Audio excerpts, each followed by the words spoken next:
नमस्कार दोस्तों, आप सभी का स्वागत है।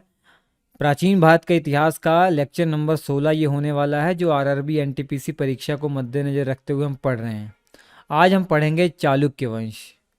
बहुत स्टूडेंट को ये बहुत डिफिकल्ट लगता है। दक्षिण भारत का एक महत्वपूर्ण ये राजवंश है, लेकिन आज मैं आपको इतनी सरल तरीके से पढ़ाऊंगा कि चालुक्य वंश आपका फेवरेट हो जाएगा। ये आप मैप देख लीजिए। इस पूरे मैप में इनका ये मैक्सिमम क्षेत्रफल है कि जहाँ तक इन्होंने अपना राज किया था। हालांकि चालुक्य वंश डिफिकल्ट बच्चों को इसलिए लगता है क्योंकि इनकी 3 शाखाएं थी। एक बादामी के चालुक्य कहलाते हैं, यहाँ पर मैप में देखिए एक बादामी के चालुक्य हैं, मतलब वो चालुक्य जिन्होंने कर्नाटक वाले क्षेत्र में एक बादामी जगह थी या वातापी के नाम से भी जगह को जाना जाता है, उस क्षेत्र को अपनी राजधानी बनाकर जो शासन किया वो चालुक्य वंश के मुख्य शाखा कहलाई, जिन्हें बादामी या वातापी के चालुक्य कहा जा रहा है। और कुछ समय के बाद यहाँ पर देखिए पूर्व दिशा में जो आंध्र प्रदेश का वाला रीजन है, यहाँ पर और एक शाखा आती है चालुक्यों की, वेंगी के चालुक्य। ठीक है, मैं आपको पूरा बताता हूँ अभी मैप में ताकि आपको और क्लियर हो जाए। तो फिलहाल मैं आपको ये बताऊं कि दक्षिण भारत का इतिहास हम पढ़ रहे हैं। प्राचीन भारत के इतिहास में जो दक्षिण भारत का इतिहास जो हमें पढ़ना है वो अलग से मैं आपको पढ़ा रहा हूँ ताकि सारे कन्फ्यूज़न आपके दूर हो जाएं। और दक्षिण भारत के इतिहास को हम 2 चरणों में पढ़ रहे हैं। पहला आपका संगम काल हमने पढ़ा, जो शुरुआत का इतिहास था, लगभग 100 ईसा पूर्व से लेकर 200 ईस्वी तक जो टाइम पीरियड था, जिसमें संगम काल आपने पढ़ा, जिसमें चेर चोल पांड्य वंश पढ़ लिए होंगे। उसके बाद 500 ईस्वी से लेकर 1200 ईस्वी के बीच में दक्षिण भारत में क्या क्या हुआ, कौन से राजवंश थे, वो आपको पढ़ना है मेनली। इसमें पल्लव वंश आपको पढ़ना है, चालुक्य वंश, राष्ट्रकूट वंश, चोल वंश आपको पढ़ना है। ये चोल वंश यहाँ भी है, यहाँ भी है। ये पहले भी हमने कन्फ्यूज़न आपका दूर किया है, फिर मैं बता देता हूँ। शुरुआत में चोल वंश ये थे ना, कुछ समय बाद जब पल्लव वंश आ गए तो ये पल्लवों के सामंत हो गए। लेकिन पल्लवों ने जब शासन किया, पल्लवों का शासन जब समाप्त हुआ, उसके बाद चोल वंश फिर से उभर कर आया। और इसलिए इनकी जो है ना 2 टाइम पीरियड है, एक शुरुआत में एक आखिरी में। ठीक है, वो हम पढ़ेंगे स्टार्टिंग में। फिलहाल दूसरे चरण में आपने पल्लव वंश अच्छे से पढ़ लिया है। पल्लव वंश आपने अच्छे से पढ़ लिया। मैप में आप देखिए, ये आपके पल्लव वंश यहाँ पे हैं, ये पल्लवों का ये वाला वंश यहाँ चल रहा है। और इसी के पैरेलल में बादामी में एक और वंश आता है, कर्नाटक वाले क्षेत्र में एक और वंश आता है, जिन्हें चालुक्य वंश के नाम से जाना गया।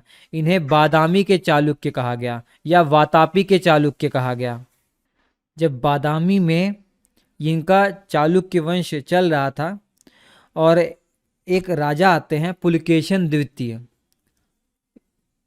चालुक्य वंश में एक शासक आते हैं पुलकेशन द्वितीय, वो जो है ना अपने क्षेत्र को बहुत बढ़ा लेते हैं। तो सुविधा की दृष्टि से अपने भाई को वो इस क्षेत्र में शासन करने के लिए छोड़ देते हैं। और यही जो अपने भाई को यहाँ पे छोड़ते हैं इस क्षेत्र का शासन करने के लिए, यही आगे चलकर वेंगी के चालुक्य कहलाए। इन्होंने अपने आप को बादामी के चालुक्यों से अलग कर लिया और स्वतंत्र घोषित कर दिया, तो ये वेंगी के चालुक्य कहलाए। ठीक है, अब 543 से लेकर 753 ईस्वी तक बादामी के चालुक्य वंश चलते हैं, लेकिन 624 ईस्वी के आसपास अपने भाई को वो नियुक्त कर देते हैं वेंगी वाले क्षेत्र के लिए। तो उसके बाद ये स्वतंत्र अपने आप को घोषित कर देते हैं, तो इसलिए अलग से इनको पढ़ना पड़ रहा है वेंगी के चालुक्य। ये 624 ईस्वी से लेकर 1189 ईस्वी तक रहेंगे। लेकिन 753 ईस्वी में बादामी के चालुक्यों को समाप्त कर दिया जाता है। किसके द्वारा? राष्ट्रकूट वंश के द्वारा समाप्त कर दिया जाता है। यहाँ पर राष्ट्रकूट वंश का अधिकार हो जाता है। राष्ट्रकूट वंश जो है ट्राई करती है कि जो वेंगी के चालुक्य थे, जो यहाँ पे पड़ोस में वेंगी के चालुक्य हैं, इन पर भी अधिकार करने की कोशिश करती है, लेकिन सफल नहीं हो पाती है। तो वेंगी के चालुक्य देख लीजिए कितना लंबा समय तक ये शासन करते रहते हैं। तो राष्ट्रकूट वंश ने क्या किया? बादामी के चालुक्यों को समाप्त कर दिया। तो बादामी के जो आखिरी में शासक थे, जिस समय राष्ट्रकूट ने इनको समाप्त कर दिया, तो ये जो बादामी के जो चालुक्य थे ना, ये इन्होंने राष्ट्रकूट वंश की अधीनता स्वीकार कर ली, इनके सामंत बन गए। लेकिन लगभग 200-250 ईस्वी तक ये शासन करते हैं राष्ट्रकूट वंश वाले। और जो बादामी के जो चालुक्य थे, जो इनके सामंत बन गए थे, वो फिर से उभरते हैं। अब राष्ट्रकूट वंश को समाप्त करने के बाद फिर से वो चालुक्य आते हैं, लेकिन इस बार वो कल्याणी वाले क्षेत्र को अपनी राजधानी बनाकर शासन करते हैं, तो इसलिए ये कल्याणी के चालुक्य कहलाए। तो ये तीनों एक दूसरे से संबंधित हैं, ठीक है, ये तीनों आपस में संबंधित हैं, इसलिए चालुक्य वंश पढ़ते समय 3 शाखाएं पढ़नी होती हैं। तो आज के इस वीडियो में हम बादामी के चालुक्य और वेंगी के चालुक्य पढ़ना है। बादामी के चालुक्य जो है ना, ये मुख्य शाखा है, और वेंगी के चालुक्य इन्हें पूर्वी शाखा कहा जाता है, पूर्वी चालुक्य भी कहा जाता है, क्योंकि पूर्व दिशा में है, ठीक है। तो ये दोनों पढ़ेंगे, उसके बाद हम राष्ट्रकूट वंश पढ़ेंगे, तब जाकर कल्याणी के चालुक्यों को पढ़ेंगे। होप आपको समझ में आ जाएगा, और ये मैंने गुत्थी जो है ना सुलझा दी है, अब आपको डाउट नहीं होगा। तो चलिए शुरुआत करते हैं चालुक्य वंश।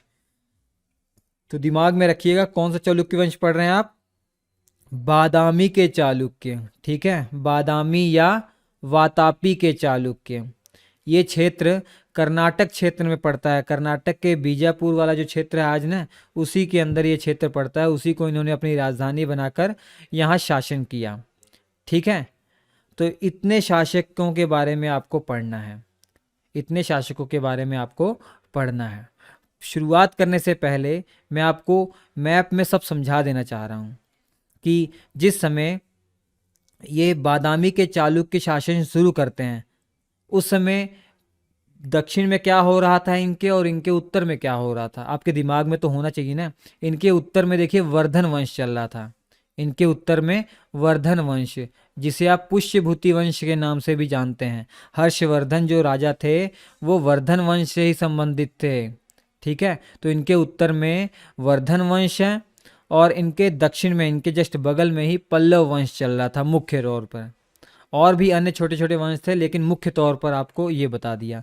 और इन दोनों वंशों से इन्होंने पंगा लिया था। चालुक्य जो बादामी के चालुक्य थे ना, इन्होंने दोनों वंशों से पंगा लिया था, वर्धन वंश से भी और आपके पल्लवों से भी। पल्लवों से तो इनका बहुत ही लंबा संघर्ष चलता है, ठीक है। तो चलिए हम शुरुआत करते हैं, चालुक्य के वंश के बारे में एक एक चीज़ पढ़ने का प्रयास करते हैं। लेकिन शुरू करने से पहले मैं बता दूं, श्री एजुकेशन एप्लीकेशन जो हमारी है वो लॉन्च हो चुकी है प्ले स्टोर पर, आप उसे इंस्टॉल कर लीजिए। वहाँ पर क्लास नोट्स अवेलेबल हो चुके हैं, प्राचीन भारत के भी क्लास नोट्स अवेलेबल हो चुके हैं, उसे आप डाउनलोड करके पढ़ सकते हैं एप्लीकेशन पर ही, और आपकी तैयारी बहुत अच्छी हो जाएगी, ठीक है। ये जो पूरी सीरीज चल रही है, इसे अगर आपको और अच्छा करना है तो वो क्लास नोट्स ले लीजिए एप्लीकेशन से, उसके बाद वीडियो भी पढ़ते रहिए, साथ में क्लास नोट्स पढ़िए, आपकी रिवीजन भी बहुत अच्छी हो जाएगी। वीडियो डिस्क्रिप्शन में लिंक दे दूंगा, इस ऐप को डाउनलोड कर सकते हैं। याद रखिए जब डाउनलोड आप करेंगे या सर्च करेंगे तो SHRI लिख कर सर्च कीजिएगा। तो चलिए शुरुआत करते हैं चालुक्य वंश। तो चालुक्य वंश के बारे में सबसे पहले तो ये जान लीजिए, चालुक्य वंश जो बादामी के चालुक्य वंश है, उनका जो वास्तविक संस्थापक पुलकेशन प्रथम को माना जाता है। यहाँ पे देखिए वास्तविक संस्थापक हमने कहा है। वास्तविक संस्थापक का मतलब ये है कि इससे पहले भी कोई संस्थापक रहा होगा, लेकिन इस बादामी के चालुक्य वंश को स्वतंत्रता पूर्वक ढालने का जो प्रयास किया था वो पुलकेशन प्रथम ने किया था, इसलिए इसे वास्तविक संस्थापक कहा जाता है, ठीक है। अब एक स्तंभ अभिलेख पाया गया है, महाकूट स्तंभ अभिलेख, कर्नाटक क्षेत्र में ही पाया गया है महाकूट स्तंभ अभिलेख। इस स्तंभ लेख को पढ़ने के बाद ये पता चलता है कि पुलकेशन प्रथम से भी पहले 2 और राजा थे जो बादामी के चालुक्य वंश से संबंधित हैं। तो पहले राजा जयसिंह थे, उसके बाद रणराग थे, इसलिए जयसिंह को इसका संस्थापक माना जाता है। बादामी के चालुक्य वंश का संस्थापक किसे माना जाता है, जयसिंह को माना जाता है। लेकिन वास्तविक संस्थापक अगर पूछा जाएगा तो पुलकेशन प्रथम माना जाएगा। अब इनका नाम इसलिए फेमस नहीं है क्योंकि जब ये दोनों जिस समय थे उस समय जो चालुक्य वंश था वो स्वतंत्र नहीं था, वो जो है ना कदम शासकों के अधीन था। कौन से शासकों के अधीन था, कदम शासकों के अधीन। एक कदम राजवंश भी आता है, मैप में आपको बता दूं, कदम जो राजवंश था इन्होंने इस क्षेत्र में अपना अधिकार किया था, ये 500 ईस्वी के आसपास का ये मैप है। तो इतने क्षेत्र में इन्होंने अधिकार कर लिया था। तो जो आपके चालुक्य वंश थे, जो मुख्य शाखा थी बादामी के चालुक्य वंश, आप बार बार दिमाग में रखिएगा, मैं बार बार रिपीट नहीं करूँगा, ठीक है। तो अभी मान लीजिए बादामी के चालुक्य वंश ही पढ़ रहे हैं। तो चालुक्य वंश पहले कदम्ब शासकों के अधीन थे। तो जब ये कदम शासकों के अधीन थे उस समय जयसिंह और रणराग का टाइम था, इसीलिए इन्हें वास्तविक संस्थापक नहीं माना जाता। वास्तविक संस्थापक पुलिकेशिन प्रथम को माना जाता है, ठीक है। और इसके समय में जो चालुक्य वंश था, इसके समय में उत्तर में कौन सा वंश था? वर्धन वंश, हमने पढ़ा दिया आपको। और दक्षिण में कौन सा वंश था? पल्लव वंश चल रहा था, ठीक है। ये देख लीजिए मैप में, इनके उत्तर में आपका वर्धन वंश है और इनके दक्षिण में ये पल्लव वंश है। हालांकि ये जो आपका मैप है 625 ईस्वी का है। तो 625 ईस्वी में फ़र्क ये पड़ा था, इनका जो क्षेत्रफल था, इनका जो क्षेत्र था वर्धन वंश का, वो और बढ़ गया था, ठीक है। इससे पहले इनका क्षेत्र ज़्यादा बढ़ा नहीं था, कम ही था। हालांकि आपको मैंने गुप्तोत्तर काल पढ़ाया हुआ है अच्छे से, उसमें पुष्यभूति वंश या वर्धन वंश भी अच्छे से पढ़ाया हुआ है। तो अब बात करते हैं पुलकेशिन प्रथम की, ठीक है। पुलकेशिन प्रथम की बात करते हैं। 543 ईस्वी से लेकर 566 ईस्वी तक ये शासक रहते हैं और वास्तविक संस्थापक यही हैं। इनके बारे में इतनी ही जानकारी आपको लेनी है। और इनके दो पुत्र थे, कीर्तिवर्मन बड़े पुत्र और मंगलेश ये छोटे पुत्र थे। तो इनकी मृत्यु के बाद इनके बड़े पुत्र को गद्दी मिलती है, जिनका नाम है कीर्तिवर्मन। इनका जो टाइम पीरियड 566 ईस्वी से लेकर 596 ईस्वी तक रहता है, ठीक है। कीर्तिवर्मन के बारे में आपको ये याद रखना है कि इनकी एक ऐसी पॉलिसी थी, गजब की पॉलिसी थी ये अपने आसपास के जो क्षेत्र है ना, उसको जीत तो लिया करते थे, उसको अपने अधीन करवा लिया करते थे, लेकिन उस राज्य को अपने राज्य में नहीं मिलाते थे, उनको छोड़ देते थे। अर्थात अपने आसपास के जो राजा थे उनको अपनी अधीनता स्वीकार कराने के बाद उनको छोड़ देते थे, ठीक है। उनको छोड़ देते थे कि आप अपना राजपाट संभालिए, अपने राज्य में उस राज्य को नहीं मिलाते थे। ये इनकी एक अलग सी पॉलिसी थी, ठीक है, ये याद रखिए। अब देखिए कीर्तिवर्मन 596 ईस्वी तक शासन करते हैं, लेकिन इनके जो तीन पुत्र थे, इनकी मृत्यु के समय वो अवयस्क थे, बहुत ही कम आयु के थे। इसलिए अगला शासक जो बनता है वो मंगलेश, इनके भाई मंगलेश शासक बन जाते हैं। ये इनके भाई हैं, ठीक है, ये इनके भाई हैं। अब मंगलेश जो है 597 ईस्वी से लेकर 610 ईस्वी तक चालुक्य वंश के राजा रहते हैं। इनके बारे में ये याद रखना है कि कदम्ब जो शासक थे, आपको बताया कि चालुक्य राजवंश पहले कदम्बों के सामंत हुआ करते थे, लेकिन पुलकेशिन प्रथम के टाइम पीरियड से ये स्वतंत्र हो गए। लेकिन कदम्ब शासक जो है ना, किसी न किसी छोटे क्षेत्र में अपना ये शासन कर ही रहे थे, लेकिन मंगलेश के टाइम पर ये पूरी तरीके से समाप्त हो गए और इस राज्य को इन्होंने अपने राज्य में मिला लिया। जो छोटे से क्षेत्र में बचे हुए थे कदम्ब शासक, इनको भी पूरी तरीके से समाप्त कर दिया गया मंगलेश के टाइम पीरियड में, और कदम्ब शासकों के द्वारा जो क्षेत्र अर्जित किया गया था वो भी मिला लिया गया अब चालुक्य वंश में। धीरे धीरे ये विस्तार होता ही जाएगा, ठीक है। तो धीरे धीरे ये विस्तार होता ही जाएगा। अब मंगलेश की जो नीति थी ना, अपने भाई की नीति से बिल्कुल विपरीत थी। भाई क्या करता था इनका, अपने आसपास के क्षेत्रों को जीत लिया करता था, उनको अपनी अधीनता स्वीकार करवा लिया करता था, लेकिन उन्हें छोड़ देता था। लेकिन मंगलेश की नीति बिल्कुल विपरीत थी। ये अपने आसपास के क्षेत्रों को जीतने के बाद उनके शासन को, उनके क्षेत्र को अपने क्षेत्र में समाहित कर लेते थे। तो ये मंगलेश की नीति थी। मंगलेश के बारे में एक और चीज़ आपको याद रखनी है कि वैष्णव धर्म के ये अनुयायी थे और इन्होंने एक उपाधि धारण की थी, परम भागवत की उपाधि धारण की थी मंगलेश ने। इतनी बातें मंगलेश के बारे में याद रखनी है आपको। अब इसके बाद इनका भतीजा बनता है पुलकेशिन द्वितीय कीर्तिवर्मन का पुत्र था। इसने अपने चाचा की हत्या की थी, मंगलेश की हत्या की थी। पुलिकेशन द्वितीय ने अपने चाचा मंगलेश की हत्या करके ये अपनी राजगद्दी पर बैठा था। और पूरे बादामी चालुक्य वंश का सबसे महान जो शासक था वो पुलिकेशन द्वितीय था, वो पुलिकेशन द्वितीय था। 610 ईस्वी से लेकर 642 ईस्वी तक इनका शासनकाल चलता है। इनके बारे में बहुत सारी बातें आपको याद रखनी है और सारी बातें इम्पोर्टेंट है, नोट करते जाइएगा। बादामी के चालुक्य वंश को पढ़ने का मेन उद्देश्य है पुलिकेशन द्वितीय के बारे में पढ़ना। तो पुलिकेशन द्वितीय के बारे में अपने अगर सारी जानकारी ले ली तो ये समझ लीजिए 70% आपने पढ़ लिया है बादामी के चालुक्य के बारे में। ठीक है, तो पुलिकेशन द्वितीय का टाइम पीरियड 610 ईस्वी से लेकर 642 ईस्वी तक रहता है। और पुलिकेशन द्वितीय ने कुछ उपाधियां धारण की थी। इनमें से 2 उपाधियां आपकी परीक्षाओं में बहुत बार पूछा गया है। पहला परमेश्वर, परमेश्वर उपाधि पुलिकेशन द्वितीय ने धारण की थी। दूसरा दक्षिणापथेश्वर, दक्षिणापथेश्वर भी जो उपाधि है वो पुलिकेशन द्वितीय ने हासिल की थी। ये 2 ही पूछा जाता है और अगर बाकी ना भी याद करे तब भी कोई दिक्कत नहीं।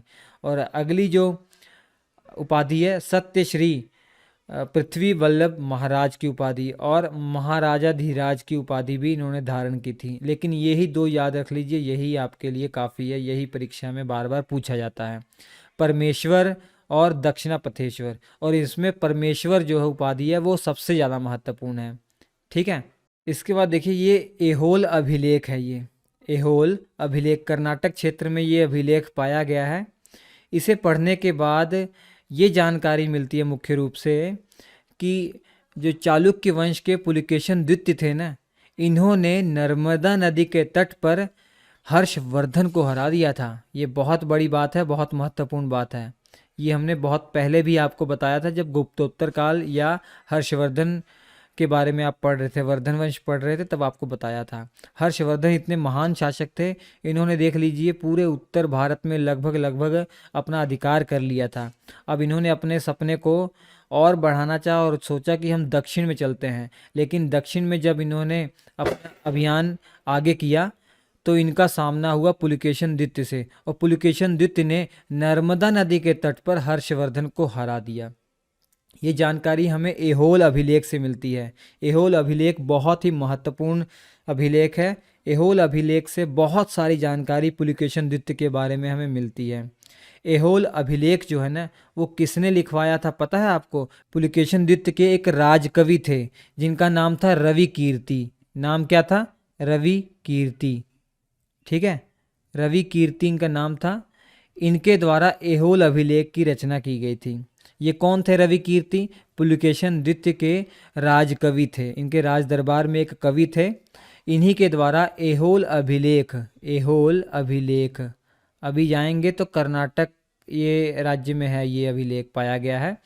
इससे ये जानकारी मिलती है। हालांकि बहुत सारी इससे जानकारी मिलती है, लेकिन इनमें से एक जानकारी ये है कि नर्मदा नदी के तट पर हर्षवर्धन को हरा दिया था। तो आप इनकी ताकत का अंदाज़ा लगा सकते हैं पुलिकेशन द्वितीय की। ठीक है, इसके बाद पुलिकेशन द्वितीय ने क्या किया? पुलिकेशन द्वितीय ने पल्लवों के ऊपर हमला कर दिया। तो उस समय पल्लव शासक महेंद्र वर्मन थे। कौन थे? महेंद्र वर्मन। और पल्लवों का कुछ क्षेत्र जो आंध्र प्रदेश के आसपास का जो क्षेत्र है वो इन्होंने जीत लिया। किन्होंने? पुलिकेशन द्वितीय ने जीत लिया। और इनका क्षेत्रफल अब बढ़ गया था, इनके राज्य का क्षेत्र जो है वह बढ़ गया था।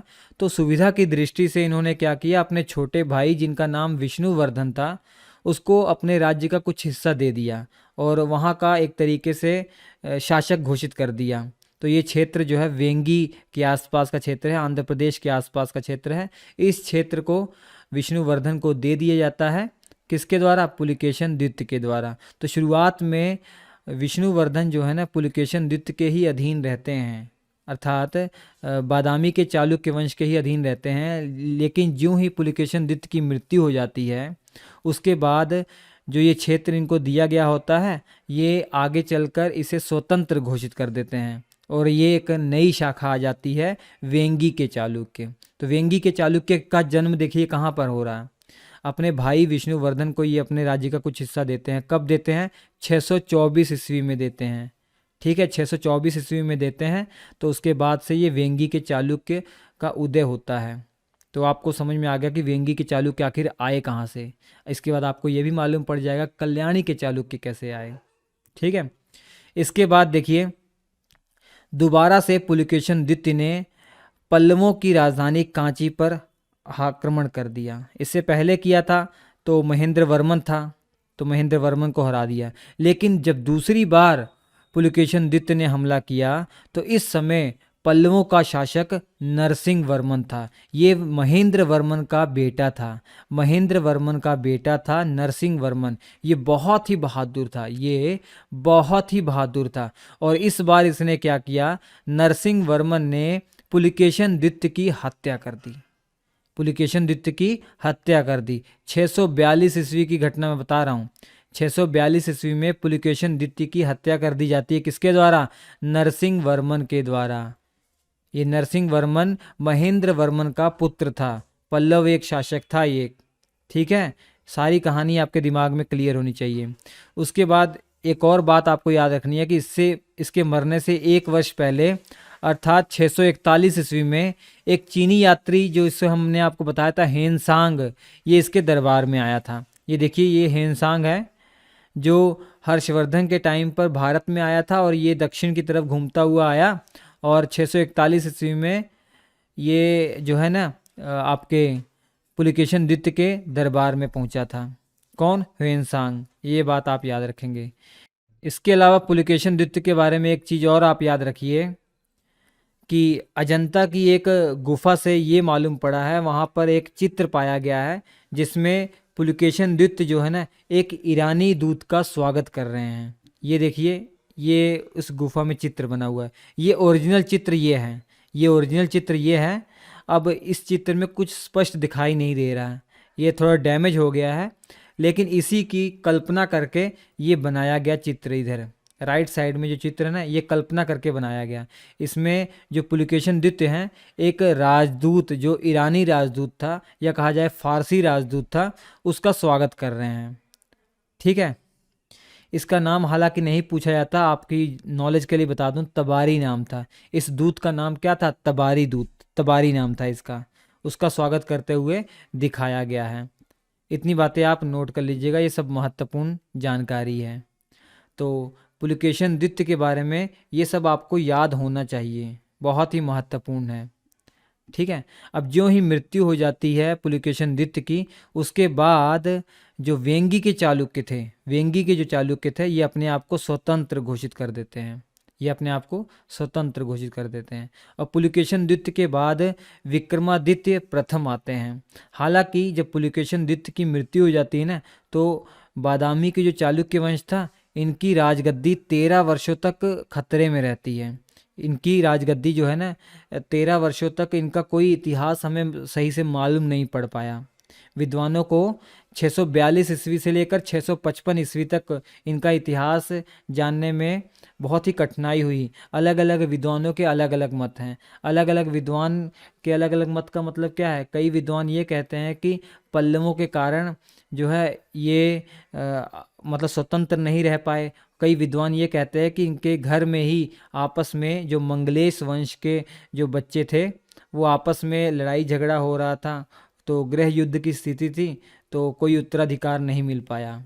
तो आपको कुछ याद भी नहीं रखना है, बस ये याद रखिए कि 642 में पुलकेशन द्वितीय की जब मृत्यु हो जाती है, उसके 13 वर्ष के बाद विक्रमादित्य प्रथम जो पुलकेशन द्वितीय का पुत्र था, वो राजगद्दी पर बैठता है। 655 से लेकर 680 ईस्वी तक ये शासन करता है। इसके बारे में आपको बस एक ही बात याद रखनी है कि पिता की मृत्यु के बाद लगभग 13 वर्ष के बाद ये गद्दी पर बैठा था। इसके बाद आता है विनयादित्य। 680 से लेकर 696 ईस्वी तक इसका शासनकाल रहता है। इसके बारे में याद रखना है कि मालवा क्षेत्र को जीतने के बाद इसने एक उपाधि धारण की थी। उस उपाधि का नाम याद रख लीजिए आप, सकलोतर पथनाथ। ठीक है, सकलोतर पथनाथ की उपाधि धारण की थी विनयादित्य ने। इसके अलावा इसके बाद आता है विजयादित्य। विजयादित्य का जो टाइम पीरियड है वो 696 से लेकर 733 ईस्वी तक रहता है। 733 ईस्वी तक रहता है। इसके बारे में एक आपको इम्पोर्टेंट बात ये याद रखनी है, टाइम पीरियड देख लीजिए। सबसे लंबा जो शासन काल है वो किसका रहा है? वो विजयादित्य का रहा है। पूरे बादामी के चालुक्य वंश में सबसे लंबा जो कार्यकाल है वो विजयादित्य का रहा है। इसके बाद आता है विक्रमादित्य द्वितीय। ठीक है, विक्रमादित्य सेकंड, जिसका टाइम पीरियड 733 से 746 ईस्वी तक रहता है। इसके बारे में ये याद रखिए आप, इसकी एक पत्नी थी, जो पहली पत्नी थी, जिसका नाम था लोक महादेवी। इस लोक महादेवी ने एक मंदिर बनवाया था। इस मंदिर का नाम है विरूपाक्ष महादेव मंदिर। कर्नाटक राज्य में है ये मंदिर देख लीजिए। इस मंदिर का नाम क्या है? विरूपाक्ष महादेव मंदिर। 740 ईस्वी में लगभग ये मंदिर बनवाया गया था। किसके द्वारा? लोक महादेवी, जो कि विक्रमादित्य की पत्नी थी। ठीक है, ये बनवाया गया था। इसके अलावा एक इसकी दूसरी पत्नी भी थी, उसका नाम त्रिलोक्य देवी था। क्या नाम था? त्रिलोक्य देवी। इसने भी एक मंदिर बनवाया था। इसने भी एक मंदिर बनाया था, उसका नाम आप आसानी से आप याद रख सकते हैं, त्रिलोकेश्वर मंदिर। ठीक है, त्रिलोकेश्वर मंदिर, त्रिलोकेश्वर मंदिर। लेकिन सबसे ज़्यादा जो पूछा जाता है वो लोक महादेवी के द्वारा बनवाया गया विरूपाक्ष महादेव मंदिर। कहाँ पे है ये आपके कर्नाटक में है। ठीक, याद रखेंगे आप। इसके अलावा विक्रमादित्य सेकंड के बारे में एक और चीज़ आपको याद रखनी है। जब ये गद्दी पर बैठा 733 ईस्वी तक, 733 ईस्वी में, उस समय अरबों का आक्रमण हो गया था इसके शासनकाल में। इसके शासनकाल में गुजरात वाले साइड में ना अरबों का जो है आक्रमण हो गया था, और इसने गुजरात में अपने भतीजे को गवर्नर बनाकर रखा हुआ था। इसके भतीजे का जो नाम था पुलकेशी। इसके भतीजे का नाम क्या था? पुलकेशी, जो कि गुजरात वाला जो क्षेत्र है, गुजरात में एक लता नामक क्षेत्र था। लता, उस समय लता नामक क्षेत्र था, ये गुजरात में पड़ता है। इस क्षेत्र का गवर्नर बनाकर रखा हुआ था। किसने? विक्रमादित्य सेकंड ने अपने भतीजे को, जिसका नाम था पुलकेशी। और इसी क्षेत्र में अरबों का आक्रमण हो गया, और जिसका सामना पुलकेशी ने किया, बहुत बेहतरीन ढंग से किया। इसने अरबों को हरा दिया। इसने अरबों को हरा दिया, और उससे विक्रमादित्य जो है, विक्रमादित्य सेकंड खुश हो जाते हैं और पुलकेशी को एक उपाधि देते हैं, और उस उपाधि का जो नाम था वो अवनी जनाश्रय था। ठीक है, ये उपाधि विक्रमादित्य सेकंड ने अपने भतीजे को दी थी। तो इतनी बातें आप विक्रमादित्य सेकंड के बारे में याद रखिए। अब उसके बाद चालुक्य वंश के आखिरी शासक आते हैं। बादामी के चालुक्य वंश के आखिरी शासक आते हैं, जिनका नाम था कीर्तिवर्मन द्वितीय। 746 ईस्वी से लेकर 757 ईस्वी तक इनका शासनकाल रहता है। और दंती दुर्ग नामक एक व्यक्ति था, इसने कीर्तिवर्मन द्वितीय को हराकर और एक नए वंश की शुरुआत की, जिसे आप राष्ट्रकूट वंश के नाम से जानते हैं। अब नेक्स्ट लेक्चर में आप राष्ट्रकूट वंश पढ़ेंगे, और राष्ट्रकूट वंश को समाप्त करके फिर से जो आपके चालुक्य आते हैं वो कल्याणी के चालुक्य कहलाते हैं। लेकिन पैरेलल में जो वेंगी वंश चल रहा था, अब वेंगी वंश के बारे में पढ़ते हैं, अर्थात वेंगी के चालुक्य वंश के बारे में पढ़ते हैं, जिनका जो टाइम पीरियड है 624 से लेकर 1189 तक रहता है। जैसा कि पहले आपको बता दिया, वेंगी के चालुक्य वंश के संस्थापक कौन थे? विष्णुवर्धन। विष्णुवर्धन किसके भाई थे?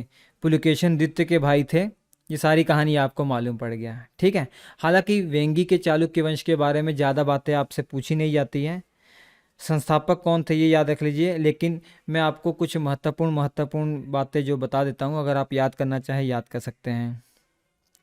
अब विष्णुवर्धन जब शुरुआत करते हैं 624 से लेकर 641 ईस्वी तक रहते हैं, और वेंगी के चालुक्य शुरुआत में तो वफादार रहते हैं, बादामी के चालुक्यों के साथ शुरुआत में वफादार रहते हैं। लेकिन ज्यों ही मृत्यु हो जाती है वो पुलकेशन द्वितीय की, तो ये अपने आप को स्वतंत्र घोषित कर देते हैं। ये अपने आप को क्या कर देते हैं? स्वतंत्र घोषित कर देते हैं।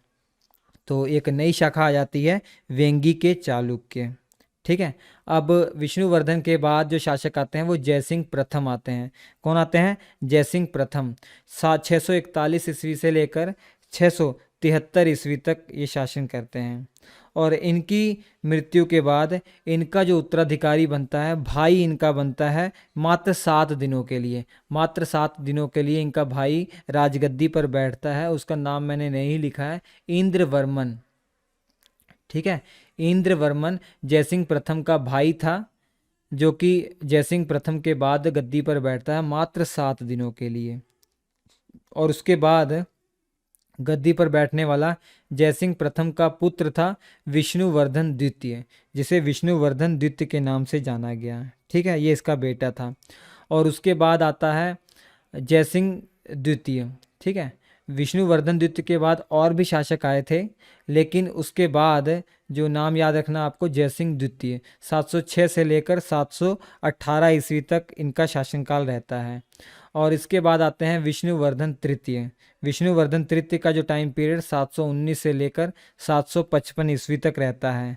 और 755 ईस्वी में राजगद्दी पर बैठते हैं विजयादित्य प्रथम। कौन बैठते हैं? विजयादित्य प्रथम। इनका जो टाइम पीरियड है वो महत्वपूर्ण है। इनके बारे में एक याद रखिए कि इन्हीं के टाइम पीरियड पे, जब ये विजयादित्य प्रथम वेंगी पर शासन कर रहे थे, वेंगी के क्षेत्र पे शासन कर रहे थे, उसी दौरान चालुक्य वंश को समाप्त कर दिया गया था राष्ट्रकूटों के द्वारा।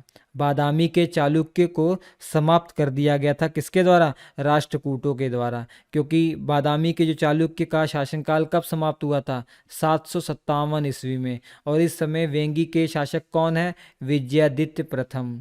तो विजयादित्य प्रथम जब वेंगी के शासक बनते हैं, या वेंगी के चालुक्य के शासक जब बनते हैं, तो उसी दौरान जो आपके बादामी के चालुक्य थे ये समाप्त हो गए थे और राष्ट्रकूट वंश का यहाँ पर अधिकार हो गया था। इतनी बातें आप याद रखेंगे। ठीक है, इसके बाद देखिए, इसके बाद जब राष्ट्रकूट यहाँ पर आ जाते हैं ना, तो राष्ट्रकूट का भी इनके साथ संघर्ष शुरू हो जाता है। राष्ट्रकूट वंश का भी वेंगी के चालुक्य के साथ संघर्ष शुरू हो जाता है, जिसका डट कर सामना किया जाता है इनके द्वारा। लेकिन राष्ट्रकूट यहाँ पर आ नहीं पाए थे। राष्ट्रकूट वंश जो थे ना, वेंगी के चालुक्य का क्षेत्र अपने अधिकार में नहीं कर पाए थे। और इसके बाद देखिए 772 से 808 ईस्वी तक रहते हैं विष्णुवर्धन चतुर्थ। विष्णुवर्धन चतुर्थ। और उसके बाद नाम याद रखना आपको, 849 ईस्वी से लेकर 892 ईस्वी तक विजयादित्य तृतीय आते हैं। इसके बीच में भी बहुत शासक थे, लेकिन आपको याद नहीं रखने हैं। उसके बाद ये मुख्य जो है ना विजयादित्य तृतीय हैं, विजयादित्य तृतीय। और सबसे प्रतापी जो शासक थे इन वेंगी के चालुक्यों में, वो कौन थे? विजयादित्य तृतीय थे। ठीक है, जिनका टाइम पीरियड 849 से लेकर 892 ईस्वी तक रहता है। सबसे प्रतापी राजा थे ये। और इनका एक सेनापति था जिसका नाम था पडरंग, जो परीक्षा में एक बार पूछा गया है, तो आप नोट कर सकते हैं। पडरंग ये सेनापति किसका था? विजयादित्य तृतीय का सेनापति था। ठीक है, उसके बाद बहुत से शासक आते हैं, लेकिन आखिरी शासक कौन था वेंगी के चालुक्य वंश का? तो विजयादित्य सेवंत। विजयादित्य सेवंत वो वेंगी वंश का, वेंगी के चालुक्य वंश का आखिरी शासक था। 1061 ईस्वी के बाद ये गद्दी पर बैठता है और इसने चोल वंश की अधीनता स्वीकार कर ली थी। और जो जहाँ पर वेंगी के चालुक्य थे, यहाँ पर चोल शासक आ जाते हैं। क्योंकि चोल शासक क्या करते हैं? पहले पल्लवों को समाप्त कर देते हैं, तो पल्लवों का क्षेत्र अपने अधिकार में कर लेते हैं। और इसके बाद वेंगी के जो क्षेत्र है ना, ये भी चोल के अधीन आ जाता है। तो वेंगी के चालुक्य 1189 में समाप्त हो जाते हैं। ठीक है, तो ये आपने पढ़ा वेंगी के चालुक्य और बादामी के चालुक्य के बारे में। वेंगी और बादामी के चालुक्य आपने पढ़ लिया। अब इसके बाद राष्ट्रकूट वंश हम पढ़ लेते हैं, और राष्ट्रकूट वंश के बाद आप पढ़ेंगे कल्याणी के चालुक्य। ठीक है, राष्ट्रकूट वंश लगभग 200-250 ईस्वी तक ये शासन करेंगे। ठीक है, यहाँ पर देख लीजिए वेंगी के चालुक्य 1189 तक हैं। ठीक है, 1189 तक। इसके बाद चोल शासक जो थे, जिन्होंने पल्लवों को अपना अधिकार कर लिया था, पल्लवों के क्षेत्र को अपने में मिला लिया था, पल्लवों को समाप्त कर दिया था। और इन्हीं चोलों ने ही वेंगी के चालुक्य वाले क्षेत्र को भी अपने में समाहित कर लिया था। तो चलिए, मुझे उम्मीद है पूरा आपको समझ में आ गया होगा। तब भी कोई डाउट रह गया तो कमेंट करके पूछ लीजिएगा, मैं बता दूंगा। इसके बाद राष्ट्रकूट वंश, राष्ट्रकूट वंश के बाद कल्याणी के चालुक्य, और उसके बाद लास्ट में चोल वंश आप पढ़ लेंगे, तो आपका ये दक्षिण भारत का इतिहास समाप्त हो जाएगा। स्क्रीन पर 4 लेक्चर आ रहे हैं, देख लीजिएगा। हम आपसे मिलते हैं अगले एपिसोड में, तब तक के लिए नमस्कार।